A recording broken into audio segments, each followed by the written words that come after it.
Hey folks, welcome back to the Deron Harris Podcast. I am your host, Deron Harris. Today is episode 31, entitled Hell in a Handbasket. That's right, that's where I feel that we are headed here in our country, is to hell in a handbasket.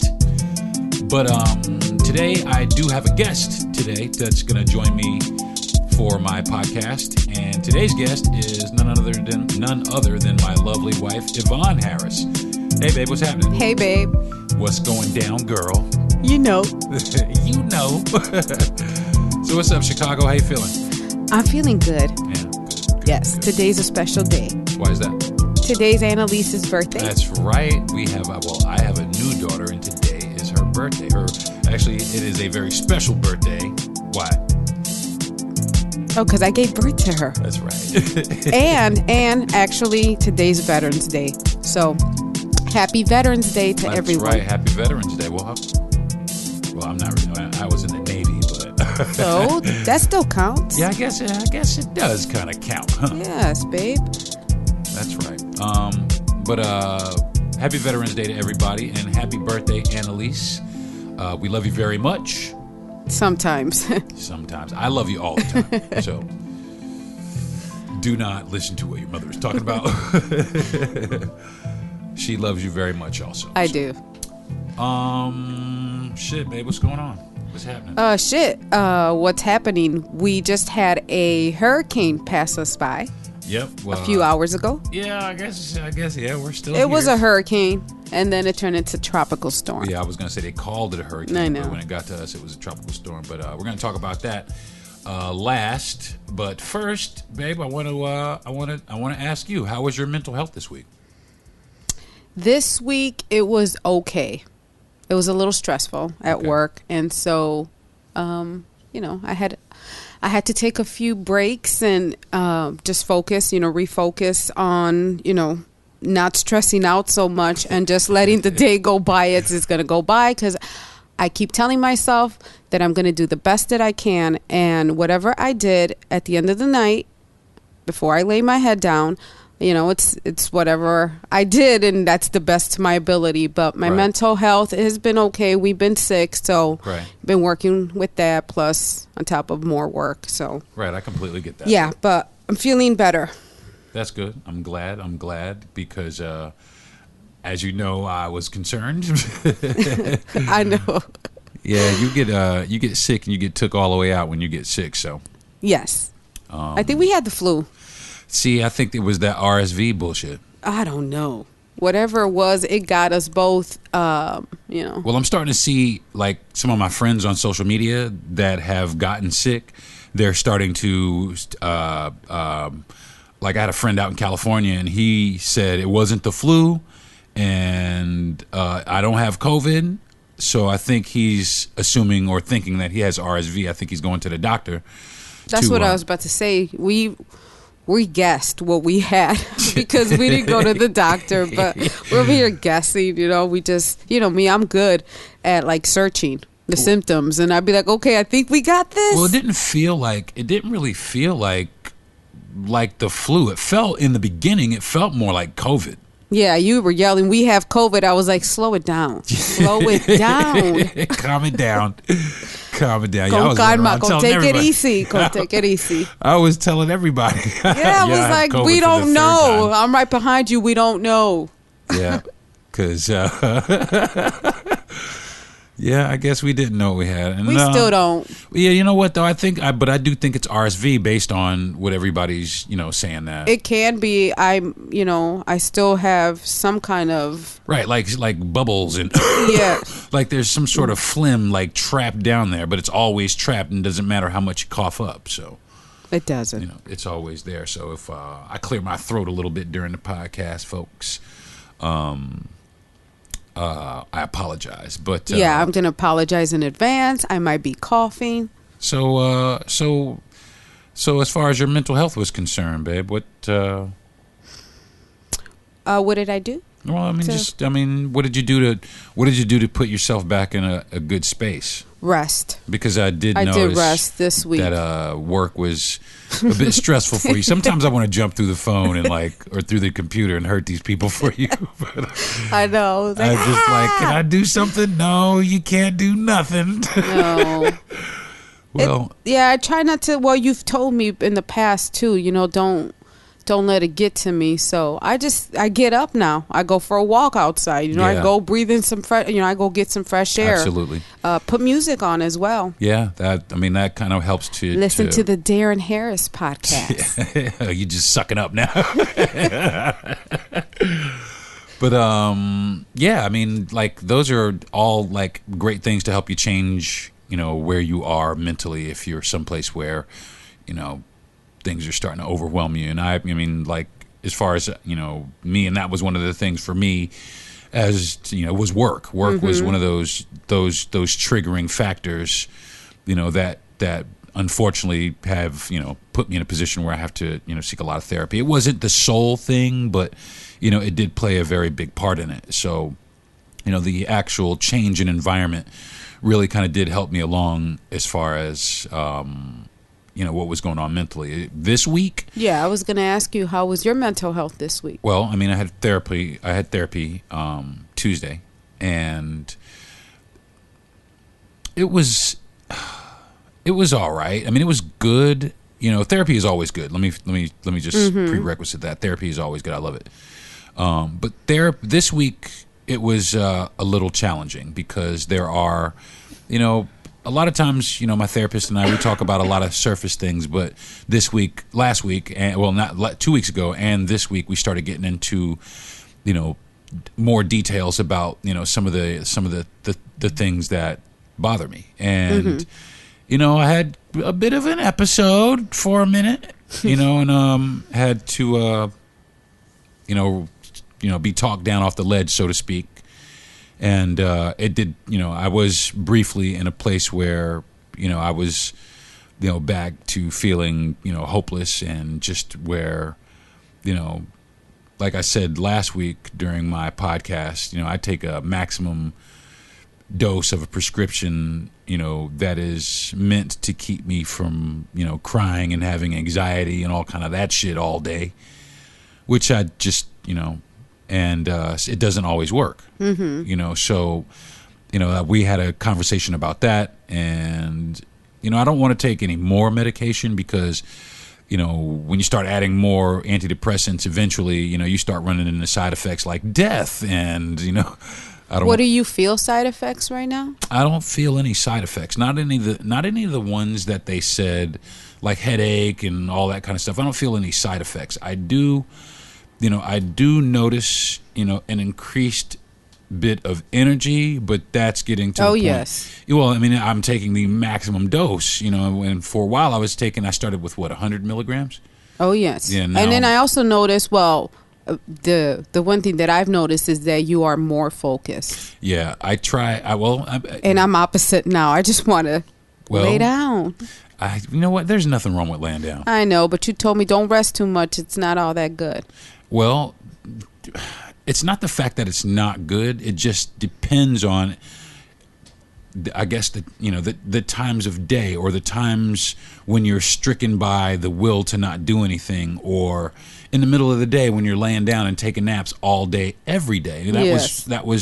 That was me every day. I'd lay down and take a nap. I'd lay down and take a nap, and I'd lay down and I'd sleep for hours. I mean, depression, you were there. Yes. I mean, I suffer from depression, and I go into a cocoon, And you get tired, and you're tired a lot. That's one thing I do notice, is that you're tired a lot, and that was one of the things. So, the sooner that we can get you up on the horse, as far as this is concerned, I think the more that you would benefit. And I mean, I think it would be a positive thing in your life. Yes. Watching you go to therapy has helped me. I've been watching you, and I think it's time for me to do the same thing. Yeah, it's been years, and I'll tell you what, it wasn't. Like I said, it wasn't an easy thing. I mean, I had to go to the hospital. And not for nothing, But that was your breaking point. That's when you knew. I mean, and you were. I had to get the calls, and you were in denial for a minute there. Yeah, You know, I don't belong babe. Babe, I don't belong here. I don't belong here. And I was like, well, I mean, what you want me to do? I had to. It was hard. It was actually hard because every day I did want to go get you, like just run up in there, some Bonnie and Clyde in the building with the car, and just be like, pull up and get in. But it was one of the hardest things I had to see you go through so far, because it was painful to see you go through that. But not only that, I mean, I wanted to help you, but I knew the only way to help you was to be strong and to leave you there. Yeah. And after a while, and that was the thing, after a while I did get to the point where I was getting something. Like the first couple of days, the psychiatrist came to talk to me about something. He was like, I was telling him about the side effects of the medication. He was like, well, that's not always the side effects. And I was like, well, that's what they say on TV. He said, well, you need to do more research. I said, yeah, I'm done talking. Yeah. I got a call saying, today, Deron was not nice. I was like, well, that's what you're going to get. You just got to hang in there. I think they were calling me for advice. Yeah, because I mean, it just for a while I was just, I like you said, like I said, I didn't feel that I needed to be in there. But the more that I was in there, I did feel that, yeah, I kind of, I do need to be in here. Not only do I need to be in here, it's kind of okay that I'm in here because I'm actually learning some things about myself. I got a really good book called Codependent No More, which I downloaded the book, and it's actually very, very informative, and it's shocking a little bit because you start to realize, wow. Yeah, that's me too. Ooh, yeah. I'm going through that. Like, I've done that throughout my life. And you know what, though? I'll tell you what. The more I read the book, the more I understood that it's almost everybody. It is. It's almost everybody. Almost everybody I know has some form or another of these type issues. And, I think that, all these people, and especially if you're in earshot of our voices, check it out, man. Check it out. It's called Codependent No More. It is a very, very good book. And I forgot the author of the book, though. That's how much I paid attention to it. So, so I mean, if you're able to pick it up, I would strongly recommend it. Again, it's called Codependent No More. And that's how my mental health was this week, babe. I'm sorry, the book is by Melody Beatty? Yeah, I guess that's how you say her name. But I will say this about the book. The book is kind of man-bashy. Like, it's always the man that is like, the alcoholic came home and such and such. It's always like this victimized woman. So you almost kind of have to remove that because, women are just as guilty of these things as men are. And a lot of times... No, we're not. I'm just playing. But like, people have to understand that, it's everybody. It is. And, we all need to kind of turn the mirror around on ourselves. Yeah, I was about to say we need to check ourselves. Yeah, every now and then. A lot of people, and that's so sad because a lot of people are so busy with achievement that they don't ever turn the mirror around on themselves. So they never get to, look deep inside themselves to find out these issues, and they live with these issues, and they just think it's part of normal living, and they go on and they damage themselves. And I'm so, I'm glad that, I was put in a position where I had to go and check these things. Otherwise I probably would not have gone. Yeah, because I remember when I first met you, you were like, I don't really stress out much. And I was like, oh, shit. Well, damn, I do. I stress out. It was just... What you were doing, too, though, during that time was you were blocking a lot of things. Right. Because what you did, you went to work, you came home, and you stayed busy, you made music. That was my logic, is as long as I'm busy, as long as I'm busy, then I don't have to contend with these issues. I don't have to deal with these things. I don't have to really, or I can kind of just sweep them away until I make myself feel better. Or I'd call a friend and try to change my my train of thought about whatever it was. But I did continuously find myself in this this looping cycle of bullshit that continued to because go it's on. always there. It's always there. It didn't go away. It's true. You can't run away from your problems. You're gonna have to. It is really true. You do have to at some point address them. You do. Address your. I don't care how rich you are. I don't care how successful you are. I don't care. Oh, we have a guest, I believe. Hey, what's up, folks? We just had a person stop by. We had to stop the tape for a little bit. Sorry about the abruptness of the recording, but we had a friend just stop by, and we sat down and listened to some issues that he was having, and we were able to send him out of here in a happier state than when he came. Yes. So, God places people in the right place at the right time. Yes, he does. Let's see. Where are we at? Oh, okay. We were doing a mental health check, and then he walked in. Yeah, that's crazy. I was like, whoa. We were just checking in on each other's mental health. See, and that goes to show you that everybody, everybody suffers from something. Everybody is suffering from something or is going through something. And, fortunately for him, today is going to be a good day for him. It is. He walked away much different. Yeah, his head was held up high now, when he walked in here. Yeah, because he was kind of down when he came in. Yeah, I got sad, Yeah, I was sad for a second. I don't like to see people go through that. But then we got a blessing as well. He actually gave us money to go out for lunch. He bought our lunch. Yeah, we're like, okay. He said, thank you for listening. That is so amazing. I love that. I love when people,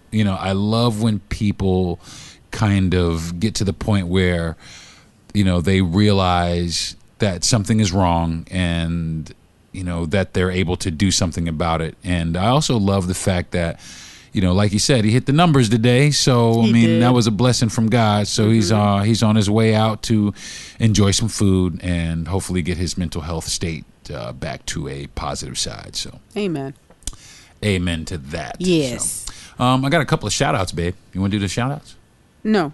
Because I don't know who your shout outs are. Okay. I got 3 shout outs. Okay. One from back in the day, girl. Giving you the shout out to Anita Baker, man. She is going back on tour. She is going back Anita. I think that's great. I think that's awesome because she did. I think it's she's going back on tour to celebrate the 40th anniversary of her album. Wow. Yeah, man. 40 years ago, almost 40 years ago. I wasn't even born. That shit is crazy.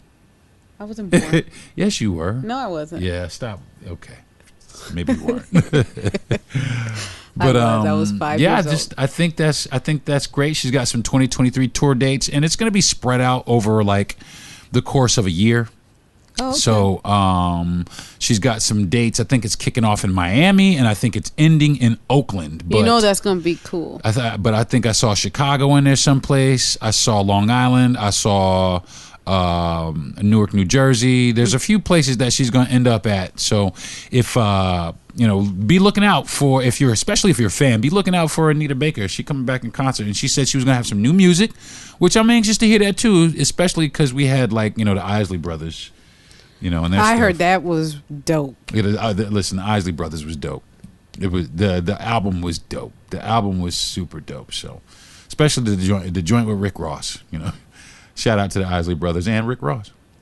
I got another shout out. We are shouting out Governor Wes Moore. Wes Moore became the first black governor of the state of Maryland and only the third black governor in U.S. history. You go ahead, Mr. Wes Moore. That's right. So I want to shout my man out also for making history. I think that's dope, and we need a lot of other little minorities running for. Oh yes. Listen, I can't wait to see like I want to see a Puerto Rican governor somewhere. Ooh. Weepity, wepa. It's almost like either the governor of New York or New Jersey should be Puerto Rican. It almost seems like it should be that way. But that'd be crazy. Excuse me. Yeah, that'd be great. That would be crazy though. I mean, now on some weepy tea for everyone. Oh, wepa, you know us, just flying the flag everywhere. Because they would be flying the flag right up underneath the American flag. Listen. You know what I'm saying? At the governor mansion, have the American flag hanging up in a window somewhere. So I got another shout out. I want to shout out Brittany Griner, the basketball player that is detained in Russia. My heart goes out to her and her family as she is whisked off.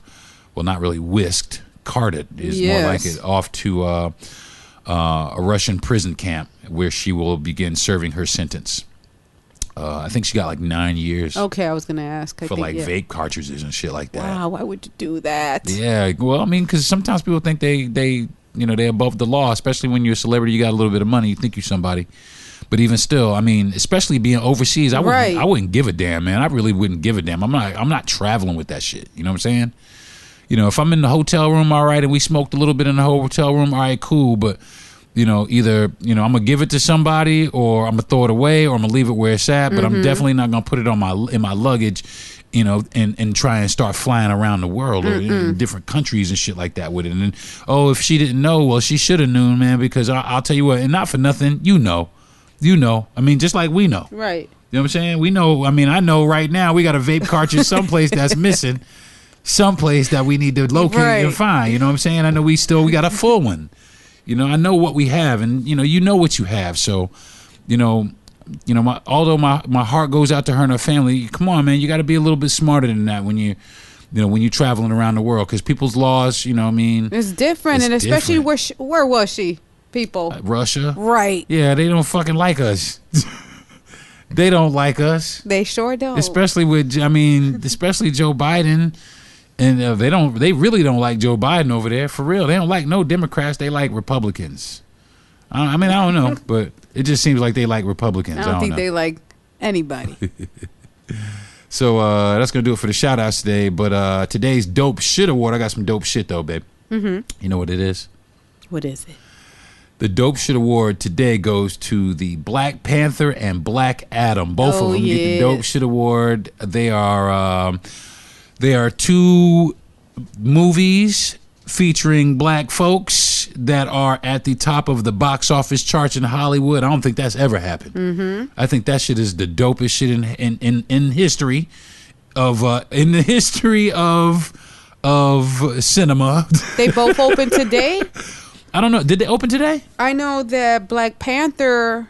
The kids went last night to see it. What time did they go? Was it like midnight? Like a midnight showing or something like that?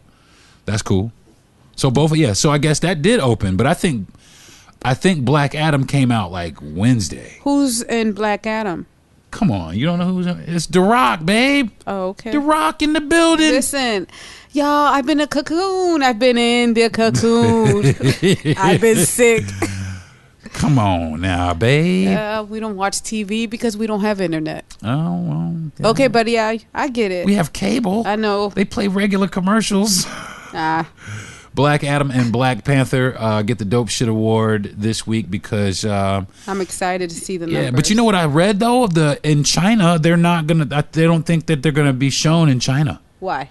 Because China's cracking down on...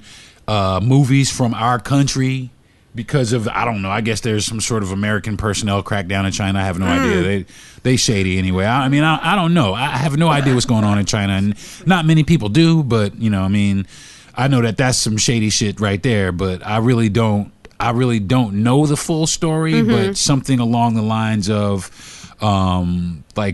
boycotting American movies or something like that. That's crazy. Yeah, I think it's stupid. And not How for about nothing, we boycott they're everything gonna figure they it out make? anyway. Well, we won't have shit to wear. Listen, they're going to figure it out anyway. Yeah, no shit, right? We won't have shit to wear. Okay.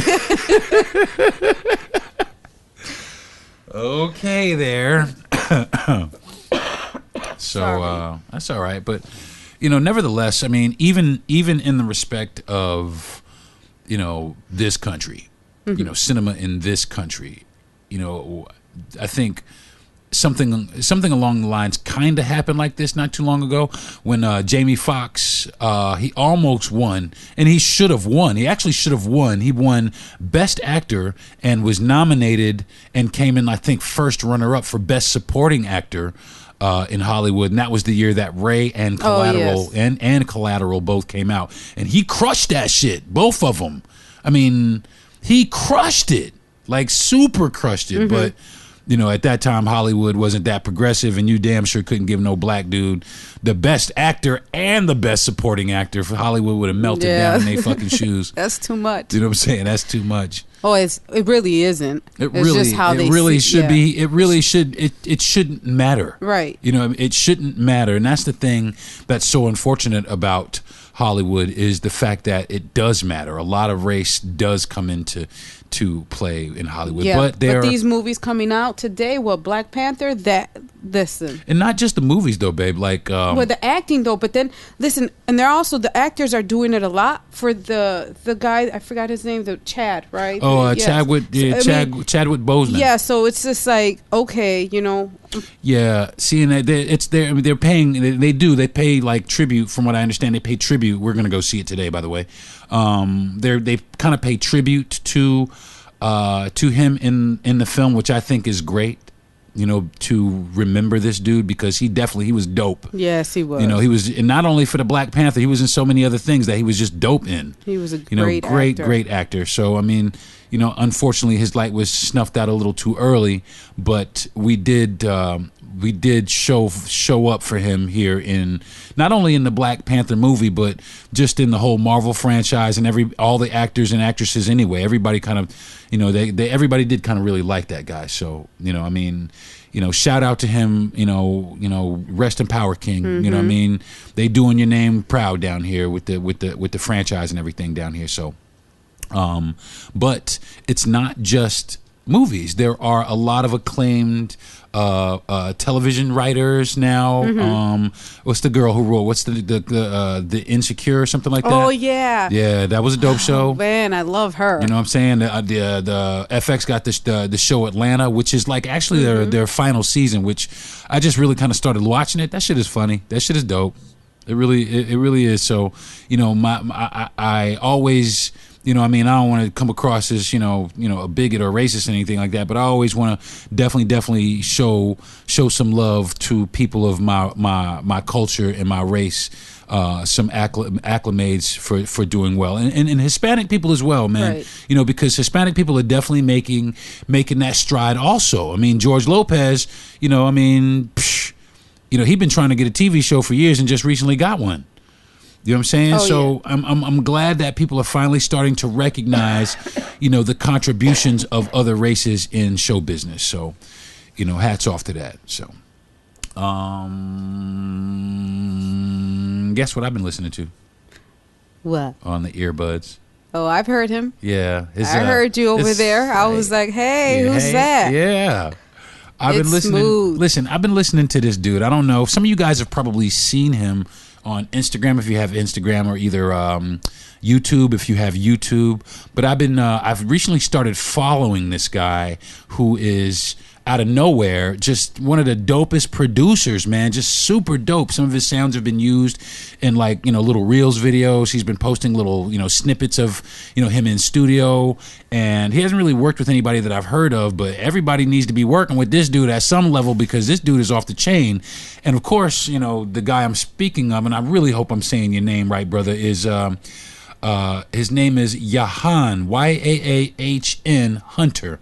Yahan Hunter Jr. And I've been listening to, he's got a short album that he put out called Chill Vibe Volume 3, which really intrigued me and had me go back to listen to some Chill Vibe Volume 2, and of course ultimately some Chill Vibe Volume 1. And every single track this dude does is dope.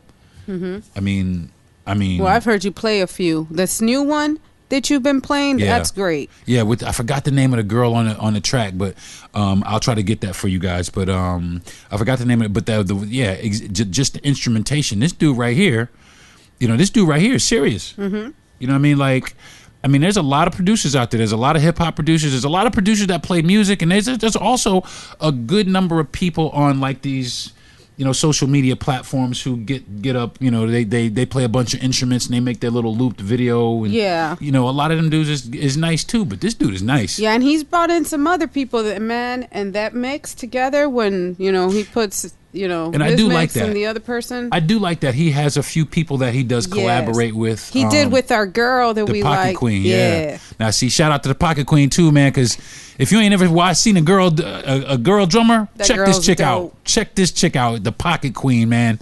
The Pocket Queen. She makes it look easy. Listen, effortless, and just putting dudes to shame. Just putting dudes to shame. And she's so confident. And she's got a wide diversity. She's got a wide diversity musically as far as her style of playing drums. It's almost like she could do absolutely anything. Mm-hmm. And they made a really, really good combination. So, and then he had another girl. I think her name is Anastasia something. She plays the bass, and he did a track with her also where she played the bass, and that shit was dope too. Just dope. I can't be like, the rest of the tracks was good, but I don't really like this one. I like them all. And I like the one just as much, or if not better than the one previous. So if you guys are able to, I went to YouTube to support the brother. I liked and followed his page.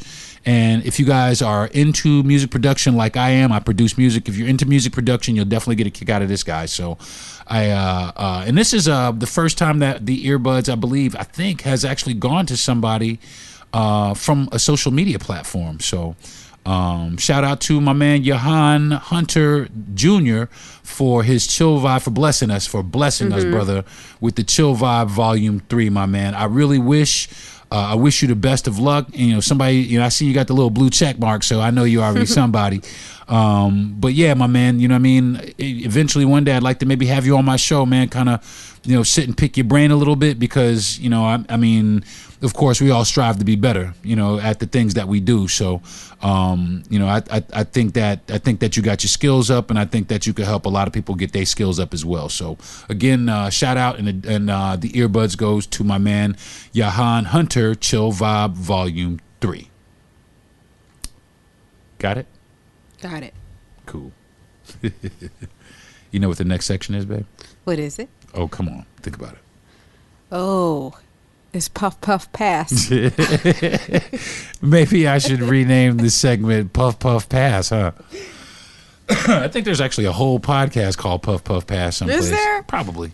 That's cool. Probably like 10 of them. Puff Puff Pass. Puff Puff Pass too. Mm-hmm.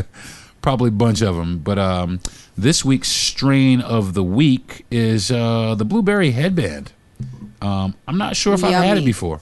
I've had it before, but I'm not sure if it's been on strain of the week before. But we just got some again, and man, if it was on before, like another strain we had on before, Black Tuna, this is another strain. If it's been on before, it's going to be on again. The Blueberry Headband, it is a hybrid. But it's one of those hybrids that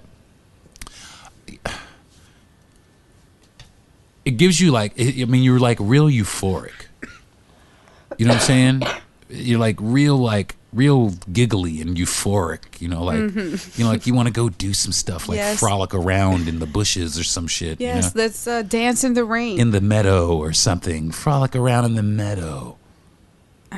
We had this one. This is for this week. Yeah, this is. Yeah. I think. And it helped out while I was sick. Yeah, honestly. Yeah, I tell you what, it got me up out of the bed for a minute. Yeah, it definitely made me do some stuff. I had to break the RV down in order to take it.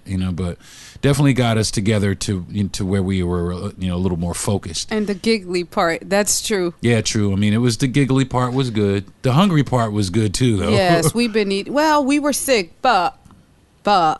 We have been trying to eat a little bit better. I don't know. We've been eating some pretty shitty food lately.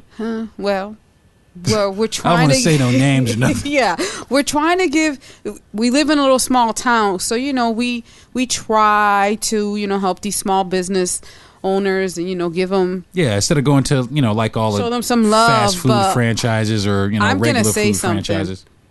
Like, no, these people have to try a little bit better with the food here. It used to be really good, babe. I mean, like you're right. It just really took a tumble down the scales. But this one does give you an appetite. If this is the one for sure this week, then I've been a little bit more thirsty, a little bit more parched. So it has me drinking. Well, I should be drinking more water, and I'm not. But it does make my mouth a little bit dry. Yeah, and my eyes kind of burn a little bit after a while. It kind of dry. Keep you some Visine on hand because it dries you out a little bit also. So I'm walking around here just like prunes. Yeah, it's very blueberry flavory. It's a blueberry. You kind of taste weed tastes like weed, but every now and then you run across something that kind of that kind of tastes a little like what they said it is. Mm-hmm. And this is one of those strains that does have like a hint of blueberry, but there's also like a little bit of pine, a little bit of pine in there somewhere, kind of stinky, a little funky. I do know that it helped with stress and anxiety, and yeah, it didn't help me on Monday. I was on 10. Yeah, you was on. But actually, 25. we probably were not hitting this. Yeah, it might have been one of the other strains, but I think maybe. I mean, throughout the course of the week we did though. I mean, it was, it was definitely okay. I mean, I definitely enjoyed myself. So.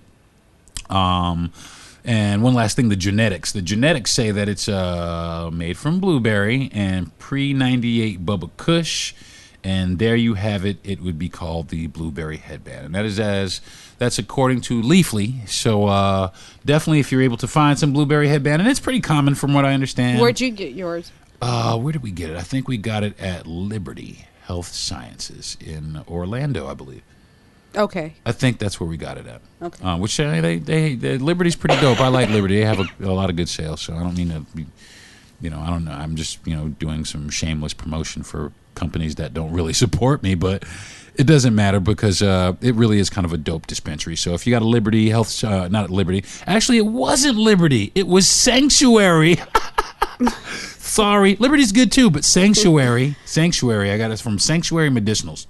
So if you got a Sanctuary Medicinals close to you, go check it out. They got some Blueberry Headband, or at least they did. So check it out. I'm going to take a break. We're going to take a break. You want to take a break real fast? Yes. Let's take a break. Go in the back, grab a little bit to drink, and we'll be back with the second half of the Deron Harris Podcast. You are, in fact, listening to the Deron Harris Podcast.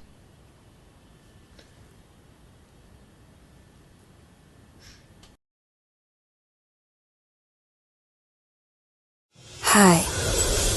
Close your eyes. It's time to discover what starting and growing your own business feels like. Whether your business is bed sheets or skincare or jewelry, Shopify's with you every step of the way. Now, open your eyes. Feel ready to start and grow your business? With Shopify, you'll get the tools you need to nurture your growing business and feel the same satisfaction as listening to this ad. This is Possibility, powered by Shopify. Simply start selling with Shopify today and join the commerce platform powering millions of businesses worldwide. Start selling online today. Sign up for a free trial at shopify.com/iHeartFree. Shopify.com/iHeartFree. Okay, folks, what's up? Welcome back to the Deron Harris Podcast. I'm here today with my wife, Ivonne Harris. What's up, babe? Hey, baby. What's happening? And today, what are we talking about? What's popping today? We are, the title of today's segment is Hell in a Handbasket. And with good reason, in my opinion, I think that's where the country is headed. To hell. Yeah, in a handbasket. Yes. Yeah. to hell in a handbasket. If we're watching it all unfold, especially this week. Yeah, well, I'll tell you what. The midterm elections, we just got through the midterms, and we got some craziness happening here, y'all. I mean, I don't know what the fuck is happening in Georgia, but I mean, who told Herschel Walker he could speak in public? I mean, for real though. I mean, does he not watch tape of himself? Probably not. I mean, I would just be I would be mortified. I would be motherfucking mortified if I was Herschel Walker and turned on CNN or Fox News and heard my inarticulate ass, or I don't know how I'm mortified by the people that voted for him. I'm even more mortified by that. But you know what, though? I'm going to tell you what. Well, not really. I'm going to tell you why. I'm going to tell you why there's a Herschel Walker running for office. And this is just my opinion. Mm-hmm. As you know, in the presidential election, Georgia flipped from red to blue, right? Right. Yeah, so Georgia flipped from red to blue. So they're losing.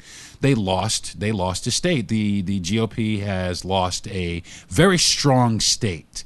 And we could see that they were really salty about it by the way that they tried to redraw the voting lines and the precinct lines. So, these votes didn't count if they were here, and these votes counted if they were there. It was a big deal. It was a big deal down there in Georgia. They tried to say that the votes were fake or, all kinds of shit. It was a big deal. It was a very, very, very sore spot for... Well, we knew they were going to do that. So they decided that, well, the reason why is because black folks showed up.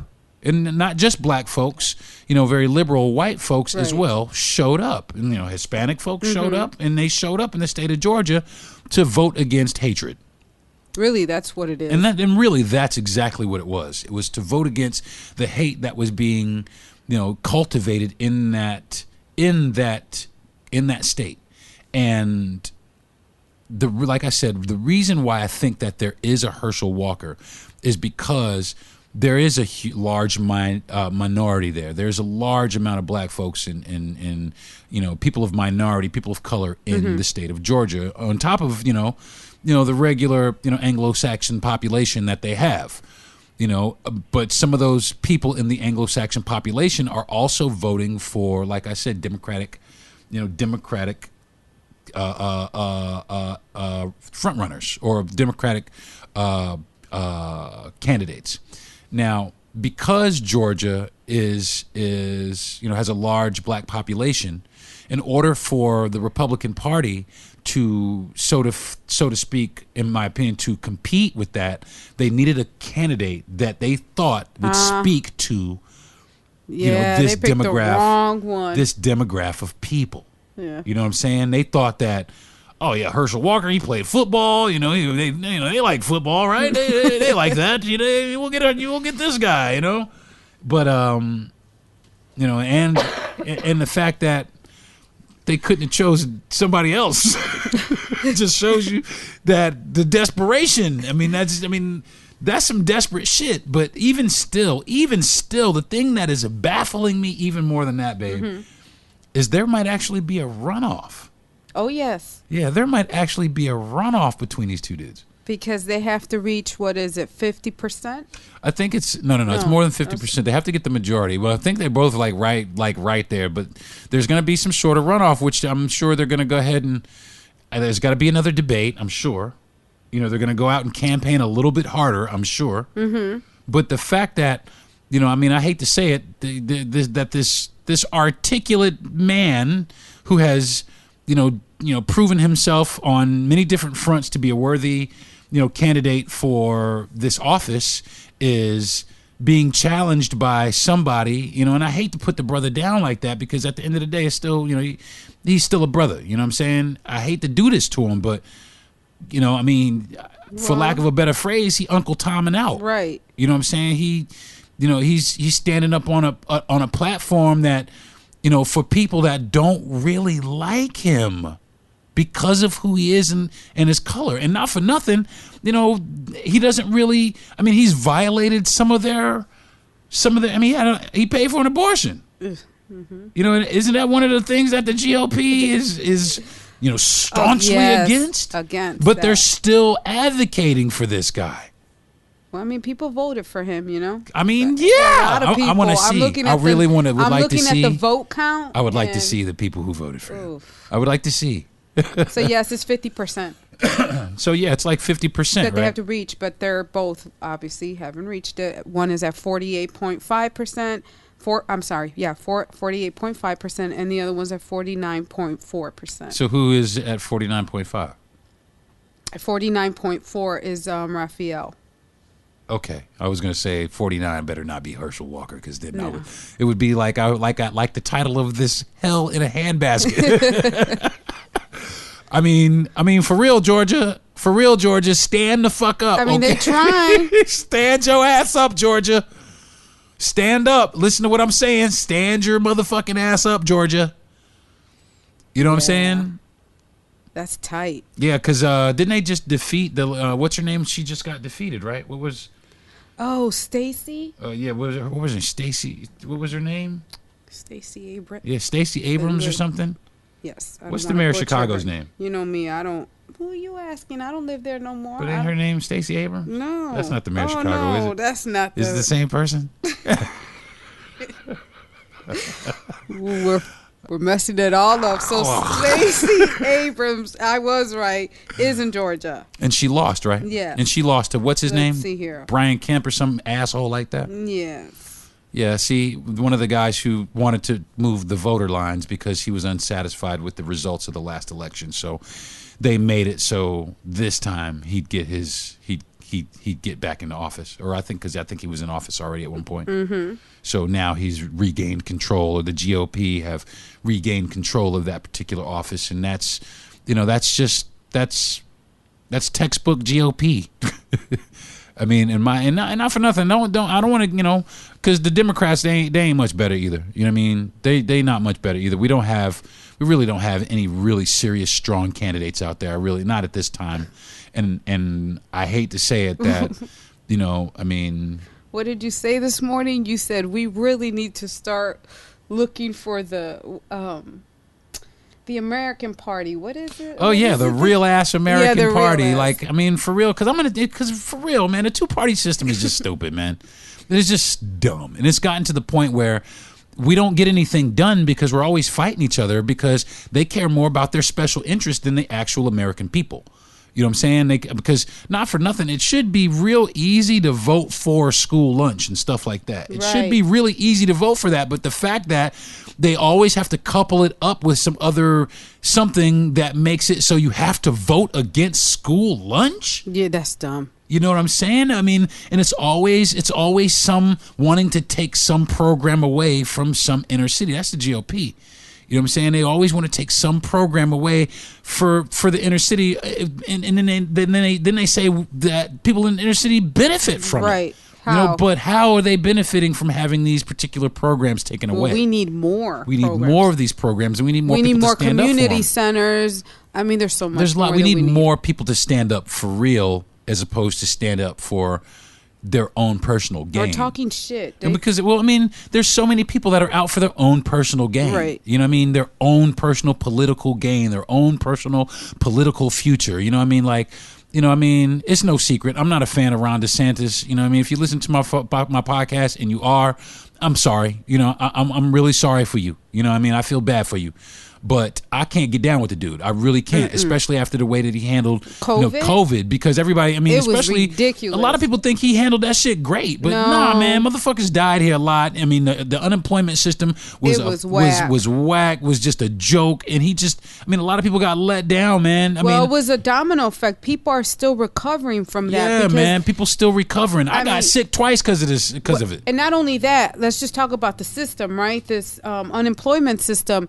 It was so outdated that people had to wait 6 months. Yeah, that shit is crazy. That shit crazy business. But there's bills due. I mean, listen, if no one learned anything, I kept saying, when it's time to vote, remember what happened during COVID. But see, then they get back to this. Oh, he kept the border. He kept the economy open. He kept the economy running. He just shipped immigrants over to New York. Yeah, and also what he did, he shipped immigrants to New York like a douchebag, for one. He just lied to him and shipped them to New York like a fucking douchebag, for one. But not only that, I mean, he sent people to die. Yes. He didn't protect people the way that he should have protected. I mean, New York was locked down and they still had all them people die, man. But he just marched people out here. Lockdown. He just marched people out here. And people marched out there because they got to pay their bills. They got to pay their rent. And that's, I mean, that to me, I value human life more than I value money. You know what I'm saying? I value a human life more than I value somebody's need to go to work or somebody's need to have their employees come make them more money. You know what I mean?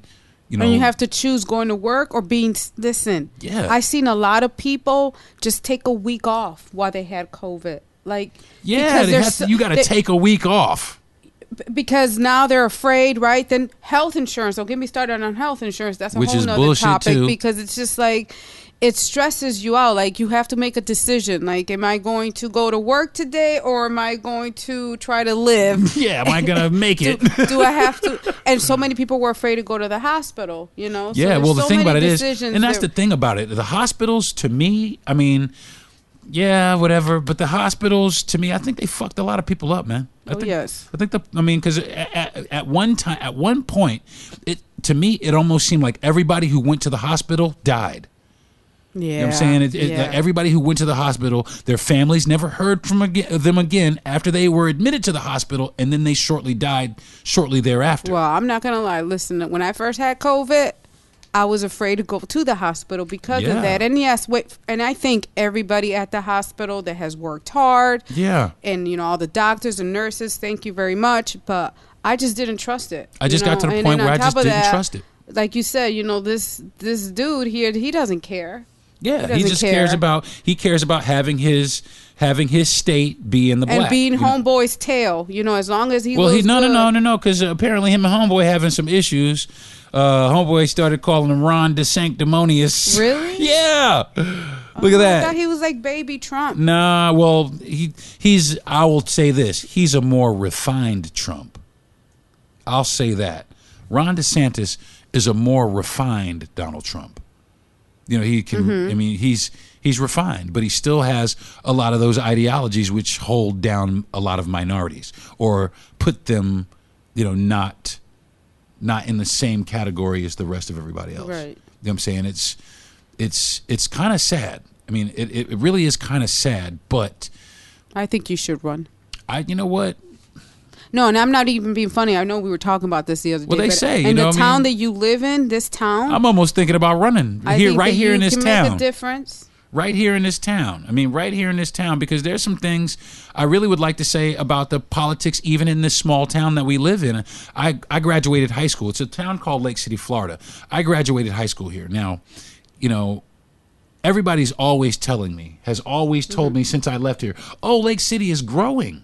Lake City's growing. It's growing like a weed. It's growing so fast. It's not really growing. And from what I see, Lake City really isn't growing. We're just getting more fast food restaurants. Oh, yes. There's more fast food. There's more like chain restaurants. That's what that they equate to growth. Because I'll tell you what. Because that's what they know, though. I'll tell you what. Because you go into their downtown. You go into downtown here, there's only like 4 or 5 things that have been renovated. There's a really beautiful hotel. Yeah. Is it a hotel? It was a hotel called the Blanche. It's really pretty. It took an act of Congress almost to have that thing renovated. But even we were looking at these, you know, the signs of who was running recently, and you saw a friend of yours or a classmate. Yeah, I've seen classmates of mine running, you know, and I'm just like, you know, some of them. And I'll tell you what, I've seen classmates run, and some of them are on the right side, and some of them are on the left side. And some of these were for education, which is nice to see. And I really, truly hope that what these people say they're going to do, they. But see, that's the thing also when it comes back down to, a lot of people, they really don't. They want to get in office so they can get their little kickbacks or whatever it is. But also so that they can put in position the things that they want to put in. Because there's a park here, right? Like if I were the mayor, I don't know, it's just me. There's a park here that's been here since I've been a child. You know, I used to come here. My grandmother is from here, you know, and my mother's lived here, you know, for a large part of my life. And we used to go to this park called Young's Park, and it's right downtown. That park looks exactly the same. There's very, very few things that have changed about that park. That park looks exactly the same. Is that the park we went to the other day? Yeah, where we sat down and ate. That Yes, park looks exactly the same. Very nice. It's a very nice park. There is one in downtown. Actually, it's not even a park. I thought it was a park, and I was like, no. That was not the field that we saw. The park where the basketball pool. We saw. Oh, yeah. That was Young's Park by the old stadium where the racquetball courts and all that stuff are. That's nice. But but you're saying that park has been the same. It's been the same. They say there's changes coming or that it's growing, but you're right. Like there's downtown has 2 restaurants. I graduated high school here in 1988. Since 1988, on their downtown Main Street, there are 5 new businesses. Why do you maybe. think so? Why do because, you think that? Well, corruption. A lot of corruption. I think that it's a lot of corruption here. I think that it's a lot of pocket lining here. And I think it's a lot of misappropriating of funds. They need to hire me. Listen. Well, I'll tell you what. I look at it like this. Everybody here has to have like the state of the art giant SUV police car. You know what I'm saying? Right. But we can't fix the old Columbia County Bank downtown. Yeah. You know what I'm saying? It's an old structure that meant It's something beautiful. Here. Downtown has a lot of potential. But it has a lot of dilapidated building. There's a theater down there that was here since the beginning. Oh man, I wish it's just run down. them luck though, but it's I do. nice I wish to them know luck. that we have they some people. We have some people. It, right? Yeah, some people. We have some people that are not of the Republican persuasion, and some people who are also fall in the category of minority that have, I believe, they have purchased the theater downtown, and they're trying to go ahead with some plans to get it renovated, but there's not a lot of backing for it because there's not a lot of revenue on those sides of town. What there is a lot of in this town is church. There's a lot of church here. There's a lot of evangelical people here. There's a lot of, in your business church folks. There's a lot of that. There's a lot of that. There's so much of that you know where that's not at? Where we're at right now. You're right. And that's, I will say that too. That's not where we're at, even though we're, where we're at. But I think it's just, as far as, our country is concerned, I think that our 2 political parties fight amongst themselves too much to make any kind of real progress. Right. Any kind of significant actual progress. And even if they do, it just seems like they do shit behind each other's backs anyway. They constantly undercut each other. Definitely, they talk shit about the gasoline prices. We're always going to hear that for the rest of our lives. They're always pointing the finger. This is the funny thing. This is the funny thing about the gas to me. This is funny. The Republicans control the gas trade, but every time a Democratic president is in office, it's his fault. The gas is so high. And then they have to complain about health insurance. But it ain't though. It's the people who have their finger on the button. It's those people who make, and the reason why is because their booty hurt because they lost. So what are they going to do? They're going to raise the gas prices for the rest of America to make the Democratic president seem like he's incompetent or can't do anything about inflation or the gas prices. Notice that just about every time there's a Democratic president, they're always talking about inflation. Just about. You know what I'm saying? It's crazy. It's crazy. But they also make it seem like it's just isolated here in the United States when the inflation is a global thing. It's global. It's not here. It's not just here. And this guy didn't, I'm not a fan, but he didn't cause this. Right. You know what I'm saying? He's Many picking different up the things. pieces from way back. Yeah, it's constantly just having to pick up the pieces from the previous party. Yeah, well, even in the previous party is talking about trying to run again, which I really don't understand that, especially after all the bullshit that he did, that they just giving this motherfucker the pass. I don't think he handled COVID good at all. Listen, Trump handled COVID like an ass. Listen, Trump went to fucking Puerto Rico. He went to Puerto Rico, started tossing. I'm never going to forget that. Those paper towels. Like he was at a football game, bro. That's a man who don't give a fuck about nobody that's underneath him. And the funny part about it is, to me, is a lot of these people, these salt of the earth middle Americans who they're one car family, and they're simple people. They don't, they make an honest living. They actually think Trump cares about them. And he don't care about nobody that's not in his tax bracket. I was about to say that, and like, don't get I mean, me that's started the funny with, shit to me. And then health, you know how I am about the health and abortion. You know, these men. My thing is this, though, babe. My thing is this. You know how they so serious about Trump down here, right? Mm-hmm. So serious. Listen, but I've never seen. They're serious like about DeSantis too. Oh yes. So I wonder what's going to happen. We're seeing flags flying now. Someone threw. Wait, real quick. Someone at where we're staying at the park threw away a big sign that had Trump. Oh yeah, they threw away their giant Trump sign. It was huge, and they were just like, oh, okay. Yeah, because I guess this is DeSantis country. Yes. Ugh. Man. We were like, look at that. I almost want them to wrestle. Oh, that'd be great. Listen, no, how is it? You said they should all bare knuckle box for president. I really think so. I think a lot of these assholes should bare knuckle box for president. And why is it always an old man? And I'm tired of the old politics. They don't know. I'm tired of old politics because old politics. I mean, they said it best about Baby Ruby. You see them fighting? Baby Ruby. Mm-hmm. There was a picture of her when she was on the steps going to school. Right? Mm-hmm. And there's a picture where there's all these faces out there yelling and screaming, yeah, and calling her names. This girl's a baby. You know, they had FBI. Yeah. Those people are still alive. Some of those people are still alive. Some of those people who are yelling and cursing and screaming and nigger this, and she can't go to school here. Ugh. Those people are people's grandparents. Oh, yes. Yeah. Yeah.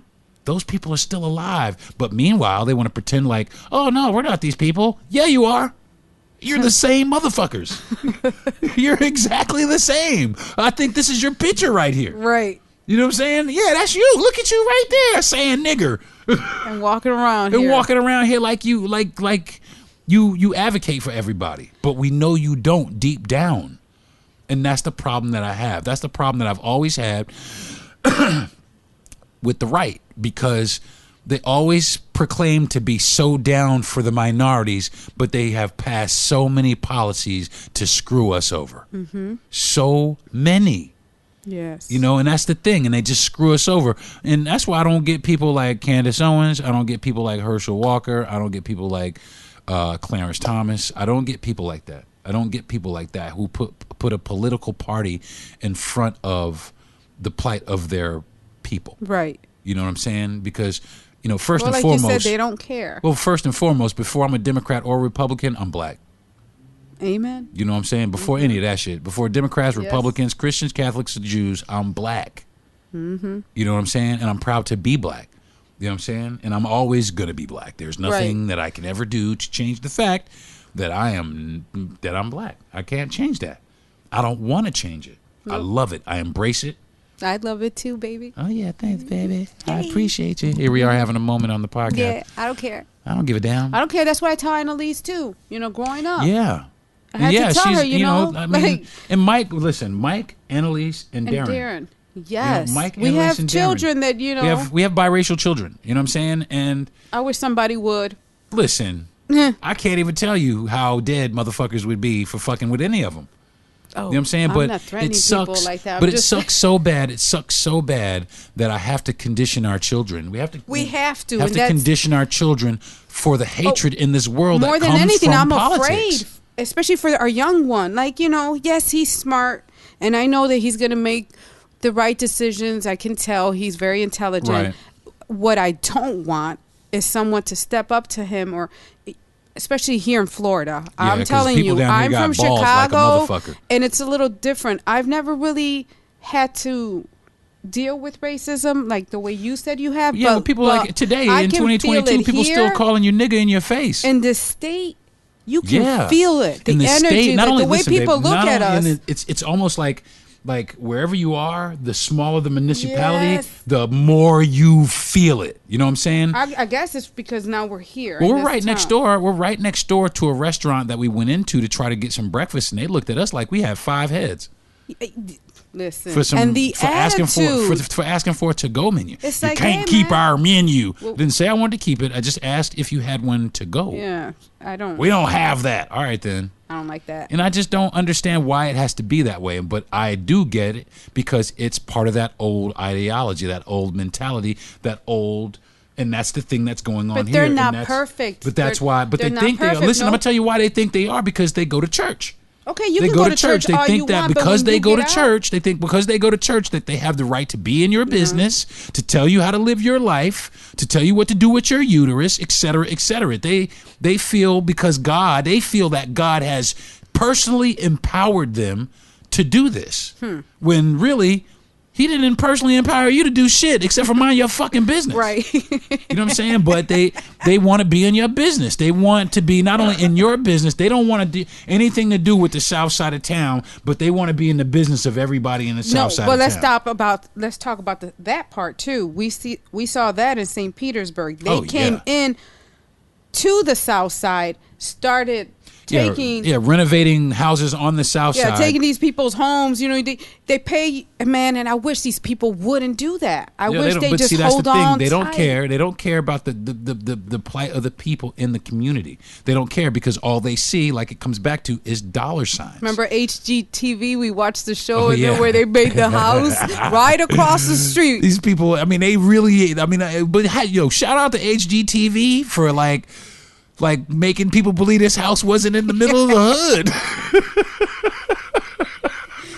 But why does it have to be like that? We should all be able to live together. We should all be able to live on the same block. But that's the thing. We should all be able to live like that also. I mean, because so many people live in impoverished communities because they don't have, the proper thing. Because but we see it here. Well, the ghetto is evident how the ghettos are formed. There's no education, lack of education, and then they're gonna throw you a liquor store. Yeah, and then they're gonna throw you like Aaron's Rent to Own, right? And Walmart Supercenter, and food that's just not just healthy. not. And that all, and believe it or not, that all trickles down from politics. Mm-hmm. You know what I'm saying? So. Yeah, I'm tired of the Democrats. I'm tired of the Republicans. The independents are wishy-washy as fuck. Trump showed us that. But I'm tired of those political parties. I'm tired of them. So I really would like to start the real ass American party, the real ass American party, the actual American party, not right wing America or left wing America.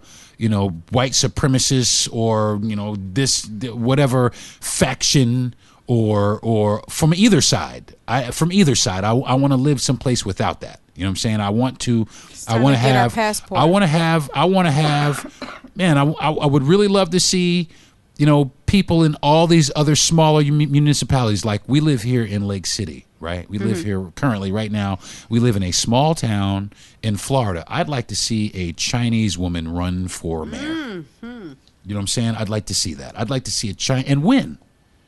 You know what I'm saying? But you know what? She's not going to win. She's not. You know why? Because the Democrats won't let it happen and the Republicans won't let it happen. Damn sure the Republicans ain't going to let it happen on their watch. God damn it, now hell no, not here, not this lady right here coming over here to our, who do they think they are? That's their mentality. Taking our stuff. What stuff? That shit don't belong to you. Yeah. It belongs to the Indians, motherfucker.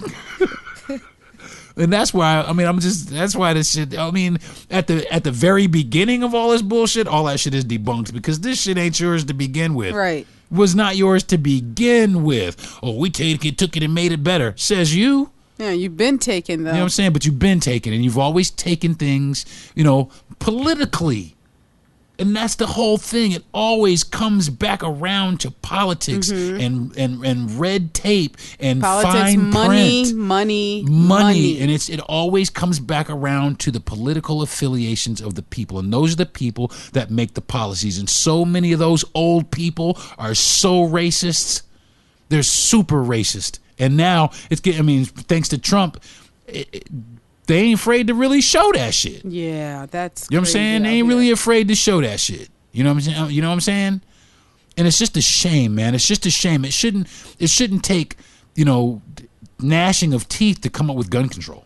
Right. You know, we shouldn't be fighting. That's one thing we shouldn't be fighting over. You know, gun control, things, you know, measures put in place to keep our citizens and our families safe. Well, here, is it at Walmart? It's Walmart. You walk right in Walmart and get a fucking gun. I never saw that in my life. Walk right in Walmart, get you a fucking shotgun, and walk right the fuck out. You can, all kind of shit at Walmart you could kill people with. Bow and arrows, all kind of shit. Right here in the middle of the country, you can get all that shit. You know what I'm saying? And there's no regulation. You can walk in Walmart. There's people gifting their underage children firearms. And you don't think there needs to be any kind of reform to that? I think so. You know what I'm saying? Especially when especially with mental health. Well, they get gifted this stuff and then they run out and then they shoot a bunch of people with it. Well, yes. You know what I mean? I think that right there, the parents should now be negligent. You know what I'm saying? Yeah. The parents should now be negligent. Even all the way up until you're 25. All the way up until fuck minors, all the way up until you're 25, because not for nothing. How'd you get this gun? Your daddy gave it to you when you were 16? 16, how about they have an issue mentally? Yeah. Like now you're the holding majority this of gun. the country. Yeah, well, yes. Like the majority of the motherfuckers in the country. Now you holding this gun, you mad at the world, damn sure mad at black people. And not even the world. How about if you're just mad at one person? One person ruined your day. Now you're going to take it off on some innocent people. Yeah. And that's actually usually how it happens. And that's usually how it happens. And the thing about it is our country is the only country with this issue. Our country is the only country with this issue. And I keep hating to go back to it, but it always spirals back around to politics. Yes. It always does. It's either politics or the church. It's either politicians in your fucking business or the church in your fucking business. And they just be making up stuff. Just making it up. Like conjuring that shit up. Just like, oh, yeah, and then this happened. Yeah, that sounds great. It's a shame, man. I hate it. And it's getting evident that more and more things in our country are broken.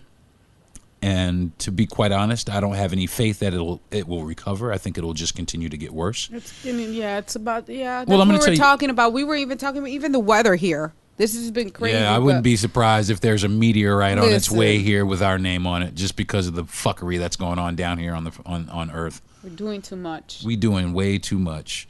I mean, there's a few places I will admit need to be wiped off of the face of the Earth. I mean, what? I ain't gonna say that. I can't say that. I cannot say that. I'm just not gonna say that because I don't need no backlash yet. Although I'm down for the backlash.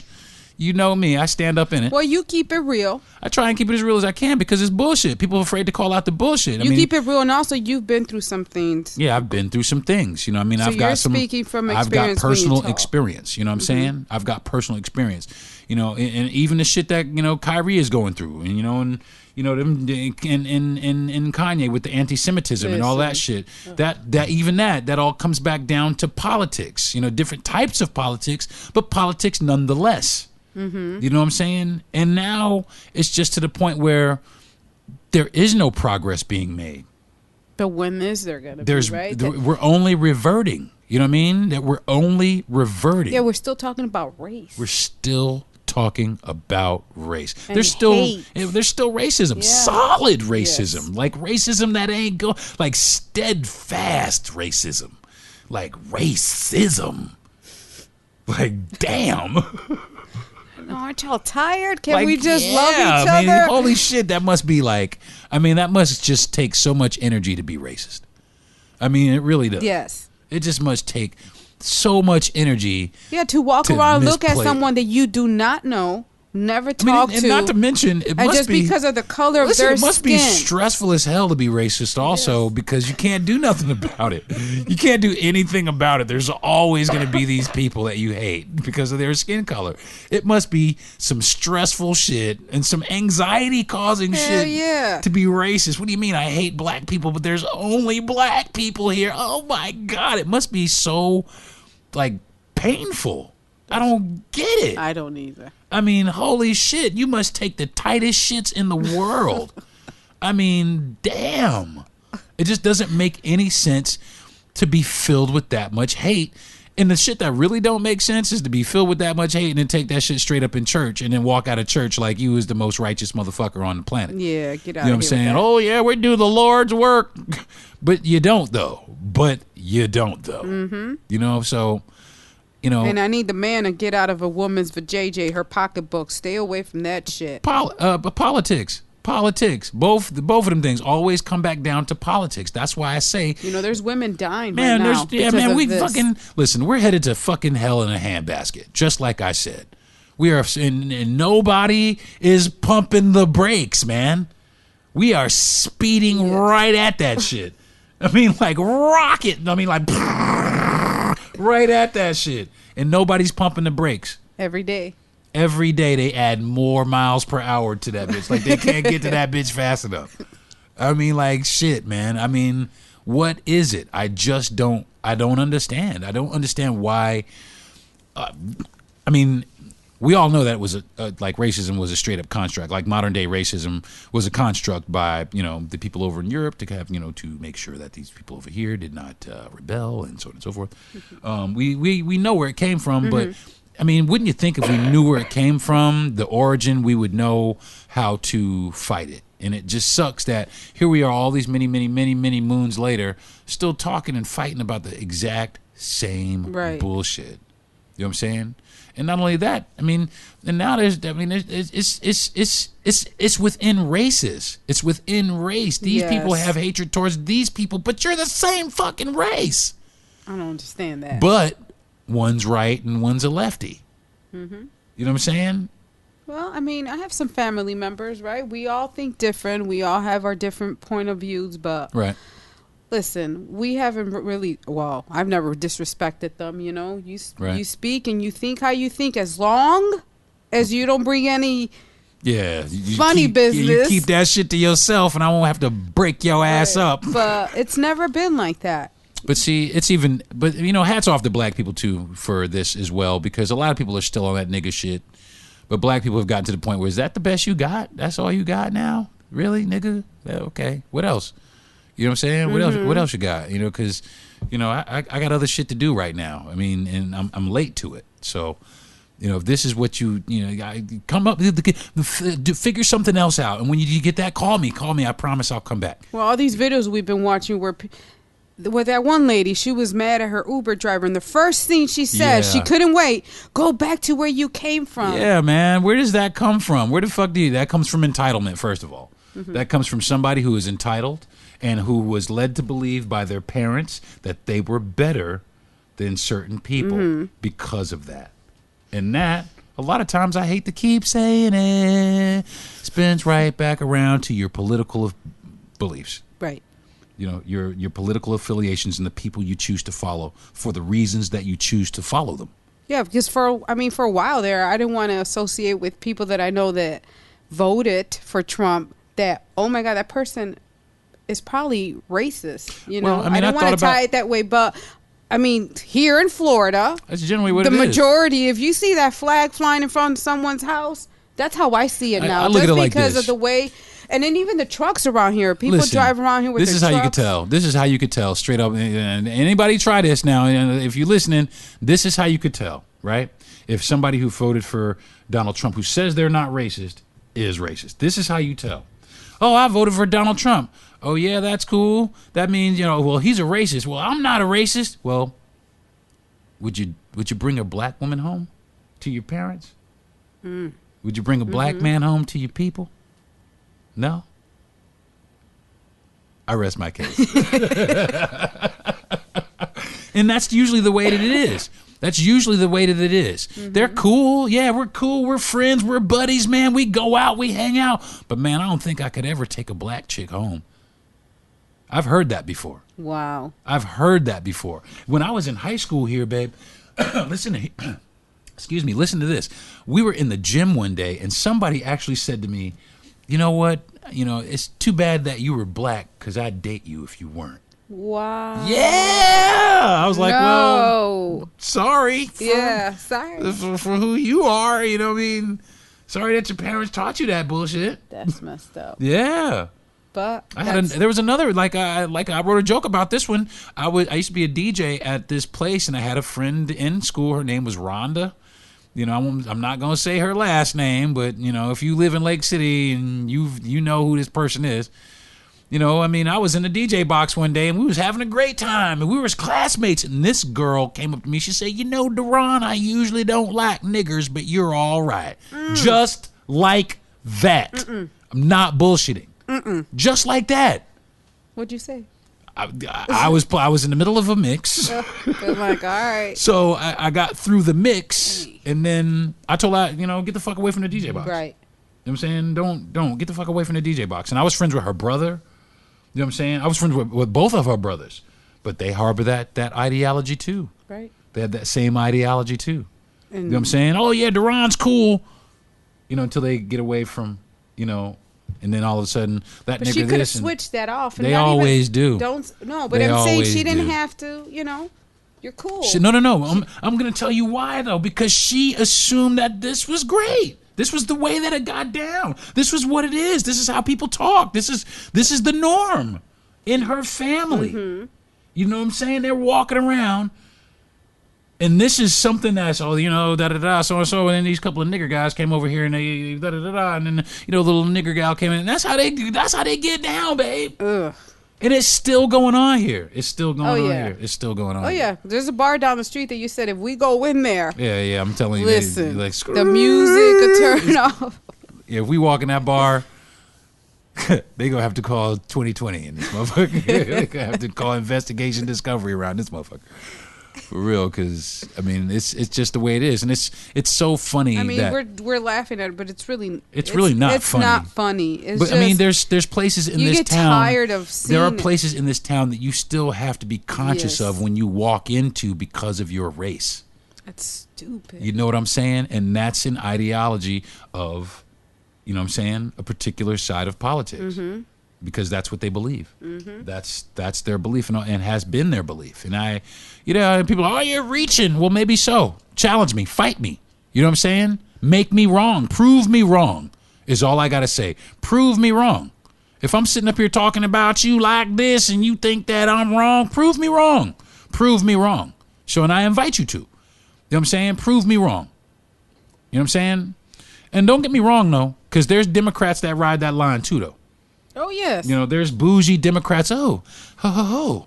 Da, da, da, da, da, da, da, da. You know, but they go about it in a different way. You know, they're not, you know, they're not so in your face with it. You know, they do stuff like, you know, look you over for promotions and shit like that. Oh, no, I had a friend. Yeah. I had a friend when Annalise was young.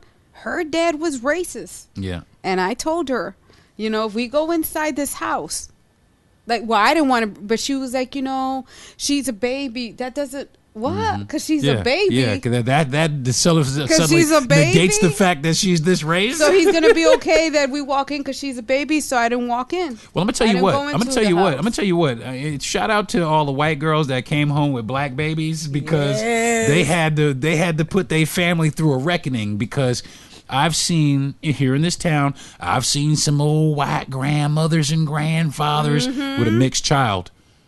You know what I'm saying? A little mixed grandbaby. And what you going to say to that? What can you say to it? Are you that hateful? No, you're going to love that baby. But you know what, though? Shockingly, there are people who have disowned and dismissed their own grandchildren because of that. Oh, yes. You know what I'm saying? I believe it. You know what I'm saying? And I just think that's the most disgusting shit in the world. You know, and I hate talking about it. But like I said, I think that our country is really going to hell in a handbasket, and politics is helping that along. You know, politics is helping that shit right along. So, I don't know, babe. What's your what would you do about it if you could? In closing, as we wrap this portion of what the can podcast I do? There's. What would you do? I mean, what's the first thing that would come to your mind that I don't care what it is. What would you do? Regarding. If you ran for office and then you've seen all these problems that were in your town, like if we ran for office, I'm a big advocate, obviously, you know, mental health. So, I mean, in my opinion, there needs to be more in the community, like more outreach programs and a more affordable it has to be affordable as well, because it makes no sense if you put something that the community needs and then now we can't afford it, so that's the thing. But the thing about it is we can afford it if the funds were not misappropriated, right? But for now, but then you have to it's so much digging deep. It starts it's I can't a lot just to put unravel. this, it's just so much, because then you have to deal with the people that are going to be against it. No one likes change, or what people do, but there's still so many people to this day that really, they don't like change if it doesn't benefit. If they feel if it doesn't benefit them, right? You know what I'm saying? Like people downtown, downtown here, if they were to put, they're trying downtown. I'll tell you, they're trying downtown. I just feel like, in my opinion, like that movie theater, I want them to be successful. But see, I that's want the more thing. people. But the thing come. about it is, I want them to be successful too. But how do they become only successful? The sad truth about this is that only half the population of this town will ever go to it because of who owns it. Because of who owns it, and that's a shame, and that's a right and a left thing. Yes. You know what I'm saying? Well, somebody just bought an abandoned building. I can't wait to see what happens there. Honestly, this little town has a lot of potential. If I'm thinking about there was running a little for bit of office. money in the account than what there is right now, there will be. But, Yeah. I can see it growing. I mean, why can't it be like a little Well, the thing St. about Petersburg? it is all those, like I said, all those places out there, they grow. The places out there on 90, they grow. All these but it's people, not good shit. But nothing on this side of town has grown since I've lived here. Babe. It's not good shit, people. It's a lot of fast food. Since I graduated, no, I'm not even talking about fast food. I'm talking about the side of town, like the side of town that we're on, the south side. Well, and the this north is side. not a bad side. Well, the south side and the north side, but it has not had any development. There's been no development here in over. And it's sad to over say 30 that. years, 40 years, none. And it's looking abandoned as well. Yeah. If they would they put a Family or a Dollar General down the street? That's the only thing that they've put here in like 30 years, babe. Wow, yes. You know what I'm saying? On this side of town. So they neglect the rest of the town so that they can beef up, all the fast food restaurants out. So they so that's. And my focus here would be to bring it back. My focus, if I were to run for office here, my focus would be to breathe life in all of the town, not just that kind of that part of town. You know what I'm saying? And not for nothing, I was pretty popular here in school, so a lot of people, I could probably run on name recognition. Get up and rap. Oh, yeah. Man, that Deron right there, he can rap his ass off, boy.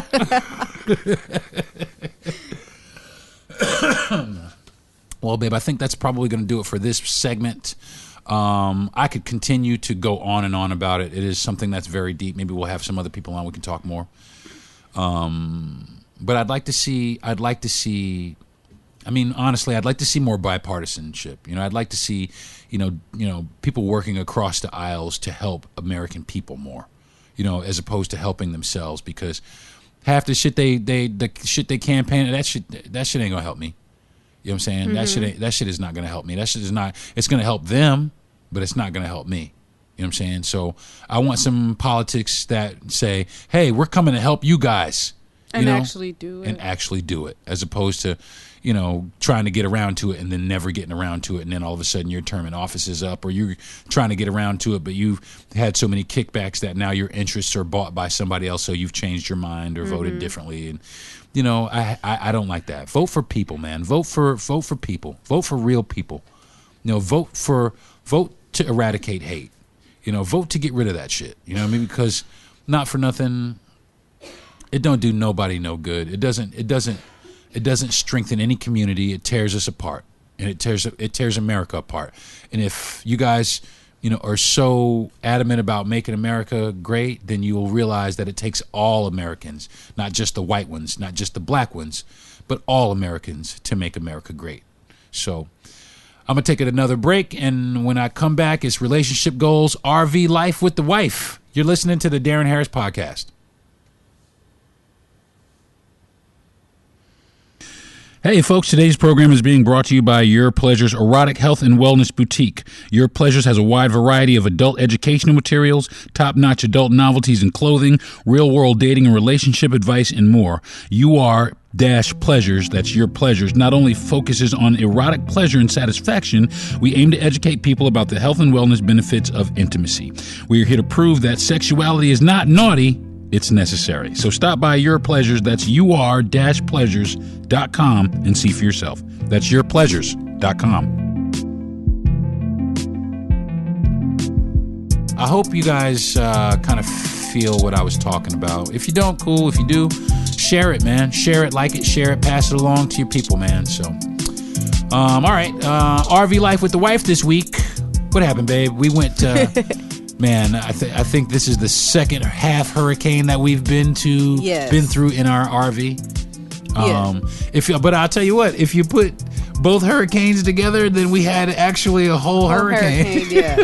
But we've been lucky. We have been extremely blessed, and I'm not really making fun like that, but we've been extremely blessed because if you guys didn't notice, there was a hurricane that was coming, Hurricane Nicole, that was coming here to maybe wreak some havoc onto Florida. But Nicole was all over the place. She was on some like gypsy lady, some la da dee la dee da la da dee la dee.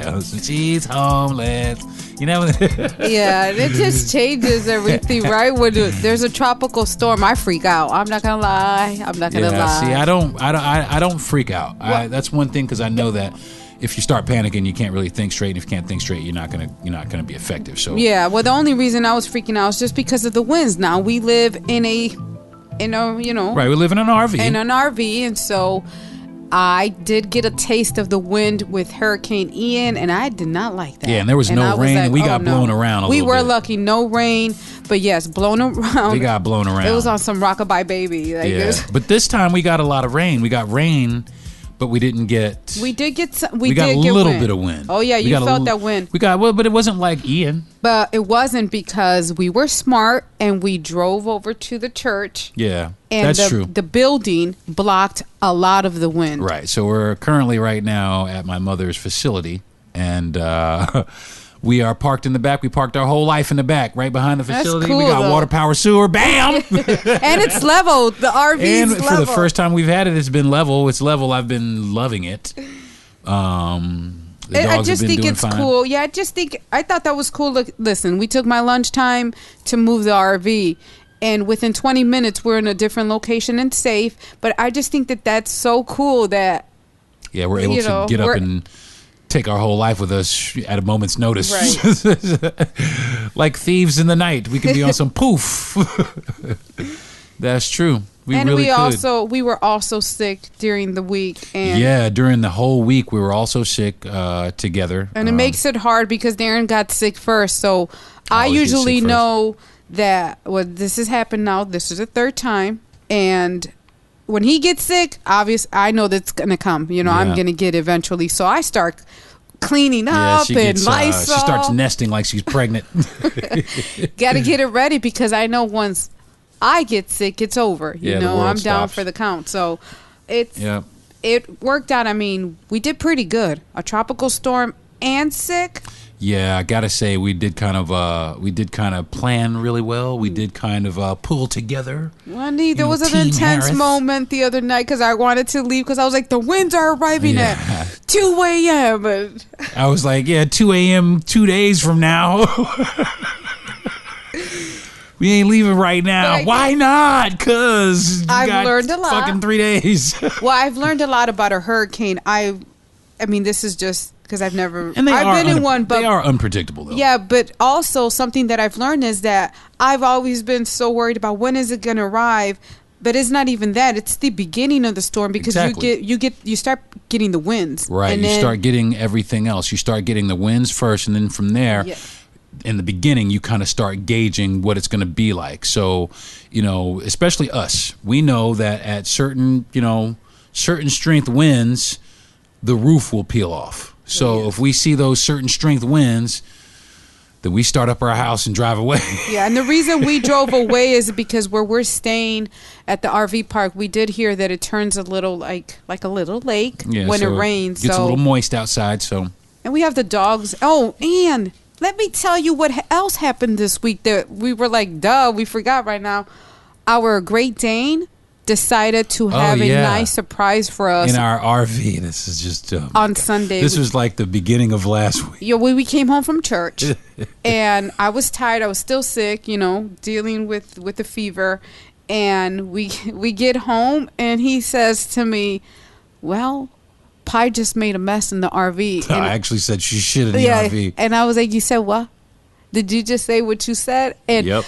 I didn't know how to react, so I just jumped in the RV. And my initial reaction was to just rip the carpet. Like, we're just going to rip. Well, and not only, not only did nasty. she shit the most liquidy shit you could ever. And not only did she shit once, she shit twice. Mm-hmm. And icing on the cake is she also threw up. Chunks, and even, and the icing on the cake is not only did she shit twice, but she threw up twice also. Dead is what I was just like. I'm done. I'm gonna be honest. I was like, God, I went to church. Yeah, she's like, we went to church and everything. What did I do wrong? She said, we went to church and everything. I understand why is this happening to us. But we jumped into action. Fast. Quick, fast, in a hurry. Thanks to the dollar store up the street. Yes. We went and got a carpet steam cleaner, and I spent the next, almost 24 hours steam cleaning the entire carpet in the RV. So it is a little bit cleaner than... it's still coming out. No. That carpet has to come out. But the shit is gone. I know the shit is gone. But just... I don't want people thinking, they need to no. He did a great job. Actually, listen, he was sick. Then he had to, clean this carpet. Yeah, I was pissed off. Oh, yes. You did a great job because... I was going to give the dog away. Actually, he did tell her that. You did. You were like, look, if you act funny one more time. But then I had to put it in perspective. She got... Nah, I couldn't. I was mad. The food, I think the food that she's eating actually gave her some issues. So she was unable to hold it and had the sweaty boo-boos. She did. And it was just... Yeah, the straight up sweaty boo-boos, man. And for, I think it was like 2 or 3 days after that, it was just liquid. She was just, couldn't keep anything down. And then we started making her some rice and a little bit of chicken and vegetables, and she's been able to keep that down. And the house has remained clean. I've got another piece of carpet that is also covering it so that she can lay on that in the event that another accident happens. But we, as far as our RV is concerned, we started looking at YouTube. We're going to do our floors. We're going to start remodeling our RV probably here in the next coming week. So I will definitely keep you guys abreast as to what is going on with that. And also, I think I'm going to try and have a couple of segments on YouTube where we're doing this as well. So head on over to YouTube and check that out. Yeah, we've been watching YouTube videos. They make it look so easy, and we're like, okay, so maybe... Oh, no. I know quite well that shit, I can't do that shit. No, but this is us. Well, maybe we can hire someone to do it. Yeah, I'm down to get a motherfucker to do it. At first, we're like, we're going to get the RV. We'll be back in we're going to renovate days. it ourselves. And then when we start watching the video, we're like... Please. Well, listen, we're not those kind of people. We are not those people at all. Well, kind of. I mean, I guess we could become those people. We can. We watch a lot of HGTV. You know what it is? It's called patience. And that's exactly right. And that's one thing. I'm actually a pretty patient person. So I have to smoke a lot to be patient. Yeah, she ain't real patient, but if you let her smoke down. Actually, I'm opposite of that. Yeah, I like impatient. I like to do things in the moment. Like rip up the carpet. Yeah, she wanted to just pull it all. I was like, we can't be walking around on plywood, right? Yeah, we can't. Especially now. So we're definitely going to go probably today. She's got a good solid day off, and that's why I've invited her to be on my podcast. But she's got a good solid day off today, so we're probably going to go out and hit the dispensary because I need to refill my prescription. And hit the restaurant because I'm hungry. Yeah, we're going to hit a restaurant, have some lunch, and then probably going to go and look for some laminate flooring to start our renovation process. So I think that's going to do it, babe, for this episode. It's a pretty long one, too. Yes. Yeah, I love having you on. I love being on. You should be on more often. Okay. Yeah, you should be on all the time. Mm-hmm. Yeah, it'd be cool, huh? Yes. Yeah, I think so, too. I would like to thank you for joining me today. Of course. I also want to thank my best friend, Jay Yandel, for encouraging me, and my producer, Gentry Thomas, for giving me a platform to put my podcast on. I definitely want to thank all my listeners, old ones, new ones, the ones who've listened and stopped listening, and the ones who have not yet listened. So I want to tell you all that I love you all. I appreciate you all. God bless you all. And, man, join me next week. I'm not sure what I'll be talking about. Maybe I'll have my wife back on again. I really hope so. It's hard to catch her on a Friday, and usually I do my podcast on Fridays, but she works, and like I said, she's got today. And oh yeah, like I said, happy Veterans Day, everybody out there. Yes. Anybody who's a veteran, happy Veterans Day to you. So, yeah, I think that's gonna do it, babe. Yes. Thank you for having me on, babe, and thank you for being a wonderful husband and taking care of me this week. Well, thank you for being the best wife in the world and taking care of me always. Always and forever. All right, now let's not get too savvy. Yeah, I love you. Don't try it.